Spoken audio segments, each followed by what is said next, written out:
Hey mga katubig, ayan, maganda buhay. Sa lahat na nanonood sa atin ngayon, panibagong pagsubok at panibagong problema ulit. Ngayon gabi naglinis, ako ng machine like backwash ngayon. O ito ang problema natin ngayon, makikita natin. Multimedia may leak lumalabas na. So ano mga gagawin kapag ganito si... Para mapalitan natin yung head, so kailangan alihin mo natin mga upo, ayan.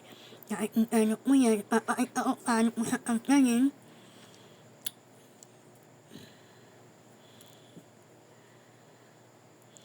Siyempre dapat inang-tap mo natin, alam-tip mo natin paano nyo siya ibabalik.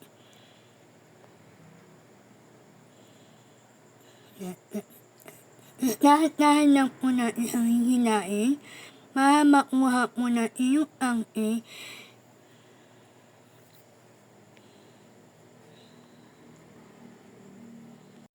Inang-tip po natin yung pananawang upo at saka yung isa pang upo para maangkan yung multimedia na angke. So, kailangan alisin mo na natin yung mga upo.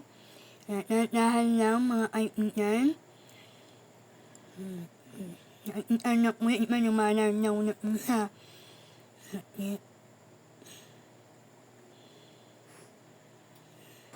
Ayan, makikita nyo po na naaangkan na po lahat ng upo. Ayan.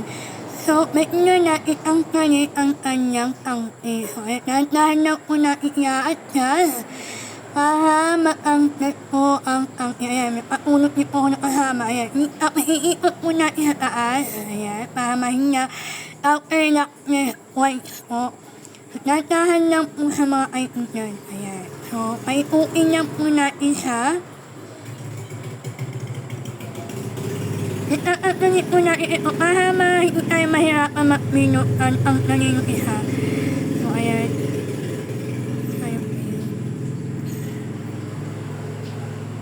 Lahat-lahat lang po natin i-a-adjust. Okay na po, ayan. Iniikot na po siya para maangkan. Dahan-dahan na po siya iniikot. Iniikot po siya. Hihinain po natin sa pataas. Ayan, nakita na po. Okay na. Dahil nakikita na po sa taas na po. Sa taas na yan. Dahil huwag po kaanin mo ka kapag kumain mga kapupigis. Magkaroon po tayo na po sa water station. Kailangan pa natin tayo naka-ready. May backup po tayo, kagaya po ng picture, pump, tapos yung mga, ito yung mga head na yan, basta yung mga kahit ano po yung pinaka-importante na kailangan po dahil meron po tayong backup. So dahil ang tip ko na po sa inyo maging ready. Kahit hindi pa nangyayari, kailangan maging ready pa rin. Makatapos natin sa i-set up, ayan na po yung pinalitan natin dahil ito na po yung bago. So, natin po natin siya na... Ayan, yung pa po yung awat naan. Papalit na rin po natin sa kanyang lugar. Dahil kung paano po sa tinatanotik po ang kanyang pagpalit po.